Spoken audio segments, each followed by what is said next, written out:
विच इन Fairyland. मालवीना एक बूढ़ी औरत के भेस में कामयाबी के साथ परियों के महल में दाखिल हुई थी। आलिया नामी एक खूबसूरत परी ने बेहोश हालत से ओल्ड लेडी को जाग गया। आलिया तमाम परियों की मलिका थी और आलिया बूढ़ी खातून की देखभाल करती थी, पानी और तिब्बी देखभाल की पेशकश करती थी।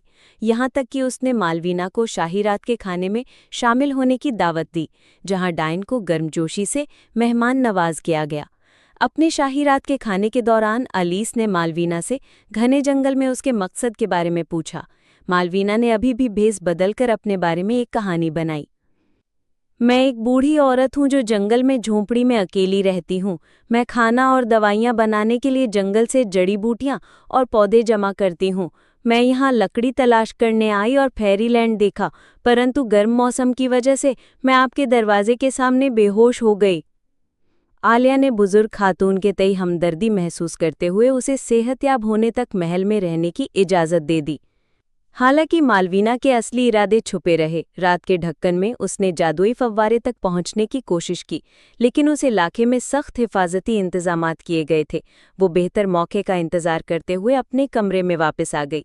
अगली सुबह आलिया गाश्ता करने के लिए मालवीना के साथ शामिल हुई और वो आराम से बातचीत करने लगे। मालवीना ने फाउंटेन को करीब से देखने की ख्वाहिश का इजहार करते हुए कहा कि वो उसकी मशहूर कुन खूबसूरती की तरफ राग़िब हुई हैं।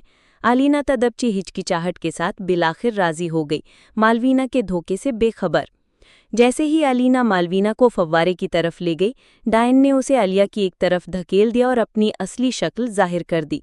मालवीना ने अपने बैग से ग्लास निकाला और फव्वारे से पानी लेने के लिए भागी। आलिया ने धोखाधही को महसूस करते हुए मालवीना को मुतहरिक करने के लिए अपने जादू का इस्तेमाल किया। परियों ने इज्तिमाई तौर पर डायन की मुखालिफत की और आखिरकार मालवीना को जादुई दुनिया से बाहर निकालने में कामयाब हो गई। अपने मैजिकल वर्ल्ड को तहफ़्फ़ुज़ देने के लिए परियों ने एक जादू किया, महल के दरवाजे को एक जादुई दरवाजे के पीछे छुपा दिया। मालवीना शिकस्त और जिल्लत का शिकार होकर गुस्से और मायूसी में मुब्तला होकर अपनी झोंपड़ी की तरफ चली गई। अपने मकसद के हुसूल के करीब आने के बावजूद वो जादुई पानी का दावा करने से कासिर रही और उसका मंसूबा नाकाम हो गया। दूसरी तरफ परियों ने अपनी पनाहगाह की हिफाजत कर ली थी, इस बात को यकीनी बनाते हुए कि फव्वारे के राज बुरी ताकतों से छुपे रहें।